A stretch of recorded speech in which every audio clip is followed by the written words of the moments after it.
在之前的视频当中，我讲了各种发生在游乐园的意外事故，其实就是想给各位提个醒，在外出游玩的时候一定要注意安全。虽然这些真的算是非常小概率的事件，但越轻视就意味着越致命。一旦出现意外，可能就连小命都没有了。那有小伙伴会说，只要不去玩那些看起来很刺激的项目不就好了吗？去到游乐园，我从来就不去什么过山车、跳楼机、大摆锤这些的，去儿童天地还不行吗？但其实意外的发生从来都不分项目的刺激程度，就好比这个，你会觉得它危险吗？想必世界各地应该都有这样的充气城堡，这是专属于小孩子的快乐，不管在户外还是在室内，就算是危险，还能危险到哪去呢？大家可千万不要有这样的误区，看上去人畜无害，实则也存在不少的安全隐患，就比如会被大风掀翻，或者真的爆炸了。一旦发生这样的意外，那弱不禁风的孩子又该如何抵挡？可惜这样的悲剧绝非偶然，有时候就连成年人也难逃死神的束缚。今天我们就一起来看看这个隐形的杀手。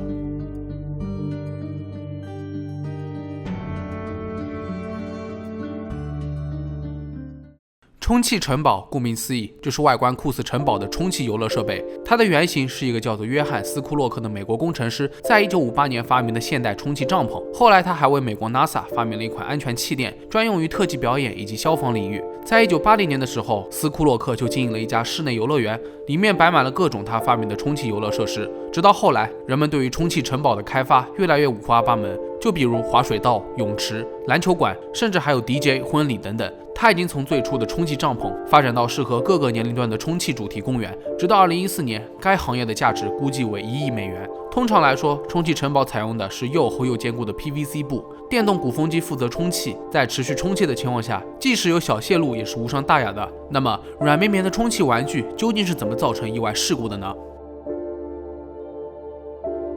？2006年7月23日。76岁的艺术家莫里斯·阿吉斯在伦敦东部切斯特勒街的河滨公园展览了自己的充气艺术品“梦幻空间”。它有5米高，占地面积大概有半个足球场这么大，是由通过隧道连接的充气房间组成的。比较有意思的是，参观者只需要支付5英镑的门票，脱掉鞋子，穿上彩色的斗篷，就能在里面漫步。不断变化的声音和颜色充满了惊喜，参观者自己也就成为了艺术品的一部分。自1996年以来，梦幻空间就在全世界各地展览，而且还配备了残疾人的轮椅通道。想必这一活动进行的已经非常成熟了，可是没想到这次的10周年巡演却闹出了巨大的丑闻。这一天天气格外炎热，公园的游客络绎不绝。到了下午3点半左右，还是有许多游客都在梦幻空间外面排队等待。可突然间，有人听到了钉子断裂的声音，紧接着就是游客们惊恐的尖叫声。原来竟是这个充气艺术品要飞天了。与此同时，排队的游客纷纷帮忙，他们拿出钥匙等硬物，在上面乱戳乱割，试图让它漏气，阻挡升天。艺术家莫里斯也瞪大了双眼，他紧紧地抓住手里的一根绳子，试图把它拉回来，但都无济于事。大家只能眼睁睁地看着那些正在玩耍的游客接二连三地从空中坠落，剩下的人则被无助地挤来挤去。最后，梦幻空间一路撞到了闭路电视，然后挂在了一根距离地面9米的杆子上面，慢慢往下掉。可悲的是，这场事故导致了2名女性的死亡，分别是68岁的伊丽莎白·柯林斯和38岁的克莱尔。他们当时和孩子们一起坐在充气艺术品里面，不料被带到了天空。另外还有14人身受重伤。据目击者称，只听啪的一声，木桩就被拔出了地面，接着也就不到1分钟的时间，欢声笑语变成了尖叫声。当时至少有3台工业鼓风机仍然在吹气，里面被困的参观者有25人，但是即使40多人帮忙也拖不动它，大家都试图用硬物割开它的表面进行营救。事实证明根本就没用，最后梦幻空间挂在柱子上也是不幸中的万幸。假设没有这根柱子，后果肯定会掉进河里，到时候死伤人数恐怕不止这些了。由于河的另外一边就是儿童乐园，因此河边聚集了许多带孩子晒太阳的家长，面对不速之客，他们也都吓坏了。按照原计划，梦幻空间会展出到7月30日，然后就会搬回伦敦，结束10周年的巡演。然而，它已经变成了一团5颜6色的残骸，飘落在河滨公园的各个角落。根据知情人士透露，事发前1个月，梦幻空间曾在利物浦的一个天主教堂空地上展出，当时就被一群年轻人用小刀割坏了，导致一小部分漏气。不过莫里斯早已经有经验了，认定这点程度是不会破坏艺术品的安全性，只是用了比平常更多的绳子来固定。在展出之前，有许多安全专家、警察和消防部门对梦幻空间都进行了检查，所有能做的预防措施都做了，但没想到还是发生了悲剧。事发后，莫里斯很崩溃。作为一名艺术家，他已经和充气产品打了30多年的交道，以前从未发生过任何事故。他所创造的梦幻空间就是想给人们带去欢乐，没想到最后却成为了杀人武器。莫里斯还亲眼目睹到了这一切，无疑是悲痛欲绝。不仅如此，他还要面临过失杀人罪的指控。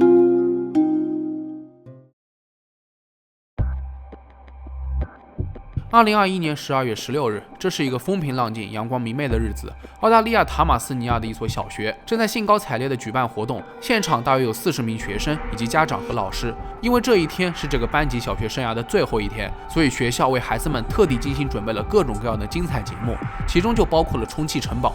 然而，就当孩子们都聚集在城堡里玩耍时，一阵大风突然来袭，竟然把城堡一整个的都吹了起来，距离地面足足有10米高。就当时的情形，别说孩子们了，大人在里面恐怕也难以抵挡。紧接着，可怕的事情发生了，几个孩子直接从高处坠落到地面，情况危急。还有一部分孩子虽然只是受了轻伤，但也被吓得够呛。很快，学校的医护人员率先进行抢救。几分钟后，警察和急救人员也赶到了现场，包括了2架直升机运送伤者。据了解，这次事故一共导致了5人死亡，4人重伤。所有人都觉得难以置信，就这么一个大玩具，却成为了杀人凶手。对于此次事故发生的原因，大家都觉得匪夷所思。据学校工作人员透露，安装城堡之前，他们确实有看过天气预报，当时的风速为每小时22公里，也不算强风，所以压根就没考虑过这一风险。然而，警方怀疑这座充气城堡压根就没有固定好。不过，这一猜想并没有得到验证，死后便没有下文了。不管是出于什么原因，事故已经发生了，遇难者家属和老师都陷入了深深的自责中。如果当初有人对于该城堡的安全性提出质疑，这个大玩具会不会就直接淘汰，无法伤害到孩子们呢？在事故发生之后，很多人为此感到震惊和悲痛，人们都自发来到了学校门口，送上了鲜花卡片和毛绒玩具，纪念这5个可怜的孩子。其中一张卡片上还写着：“愿阳光包围你们，5位天使。”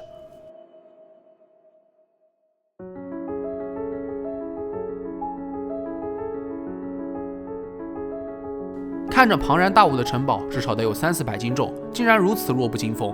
因为当城堡跟地面呈现一定夹角，风就会对城堡形成顶身的力，一个朝前的动力，一个朝上的分力，再加上城堡都是不规则形状，又受到了复杂的环境影响，强有力的固定工作起到的也只是最基础的预防作用。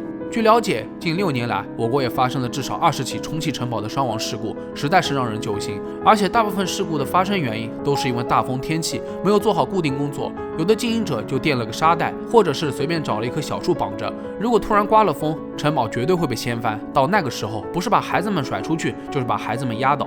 况且，即使是一丝风都没有的情况，也不能掉以轻心。碰到太阳暴晒，还会面临爆炸的风险。大家想象一下，城堡里面滑溜溜的，根本就没有地方上手抓。发生意外的时候，孩子们也不懂得自救，不可避免的就会发生悲剧。相比之下，游乐园里面常见的设施，就比如过山车、跳楼机、海盗船等等，都会接受定期检查和维修。但即便如此，也不能完全杜绝悲剧的发生。而作为关注度小的充气城堡，根本就是鱼龙混杂，面临着空白的监管法规，怎么能够保证安全呢？从生产厂家到二手贩子，再到经营者，他们是否清楚这其中的安全隐患？我想，大部分人应该都心里有数，只不过趁着没人管，赶紧赚一波罢了。2019年7月1日，国家市场监督总局发布了《充气式游乐设施安全规范》，要求充气式游乐设施配有锚固系统或者压载系统，并且对于平台高度大于等于3米的充气游乐设施，应添加防风锚固点。